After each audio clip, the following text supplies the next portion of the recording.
La certification de médecine esthétique est très importante. Les patients vont enfin pouvoir trouver facilement des médecins qualifiés, des médecins qui se sont formés directement dans un but bien précis d'améliorer leurs acquis de connaissances.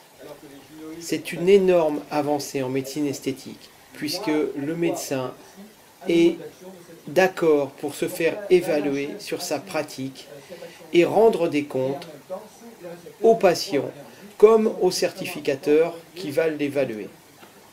Le gros problème, malheureusement, c'est les patients qui ont des problèmes de cheval, sur le cuir de cheval, elles ont des graisses qui ont malheureusement un déséquilibre au niveau de l'adipocyte en récepteur alpha et récepteur bêta.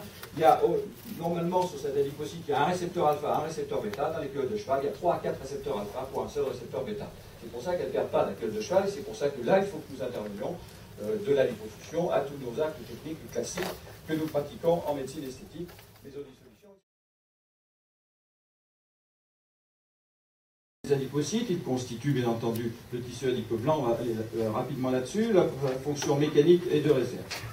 Alors, il assure la synthèse des triglycérides, l'hypogénèse, le stockage et le déstockage. C'est un cycle permanent, continu. D'accord? Et je vais vous rappeler pourquoi, évidemment, puisqu'on fait appel à elle chaque fois que le foie a libéré son stock de sucre, et que c'est 48 heures à peu près. Hein. C'est d'ailleurs un énorme problème de nos patientes à essayer de leur expliquer que c'est pas parce qu'elles ont sauté un repas ou 2 repas, une journée, qu'elles vont maigrir. Au contraire, elles grossissent. On sait pourquoi. Voilà. Ce n'est pas le sujet de cette information, mais je voulais vous le rappeler. Alors, le tissu gras, la lipogénèse, c'est l'insuline. Essentiellement l'insuline qui représente la cause de l'hypogénèse. On nous a basé... Jusqu'à 12h30, on se retrouve à 14h après. Bon, bonjour, je vais essayer de vous reparler français après ces cours de langue étrangère, comme dit avec Pujos, mais effectivement, ce qui a été dit est absolument fondamental. Donc, on va essayer de revenir un peu à la médecine. Je suis désolé d'être là aujourd'hui, vous m'entendez? Qui sont bien sûr dans de miracle que le nom. Hein. Donc il faudra attendre ce que ça fait ou ce que ça ne fait pas. Sachez que sur les lettres quand même, on travaille sur l'ATP synthase. Minimum d'effets, mais vous avez des publications où on dit, ben, avec telle toxine, j'ai des patients qui tiennent pendant 26 mois, carrément. D'autres qui me disent 18 mois. Mais ça dépend de la toxine. En atelier, vous ferez le détail si vous voulez. D'accord. Est-ce que vous avez une autre question?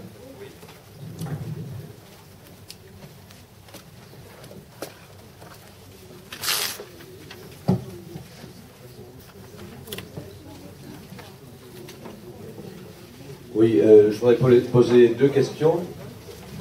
Une sur le point N, qui a l'air un point qui vous intéresse. Je voudrais savoir un peu comment ça agit sur quel muscle et comment Aujourd'hui.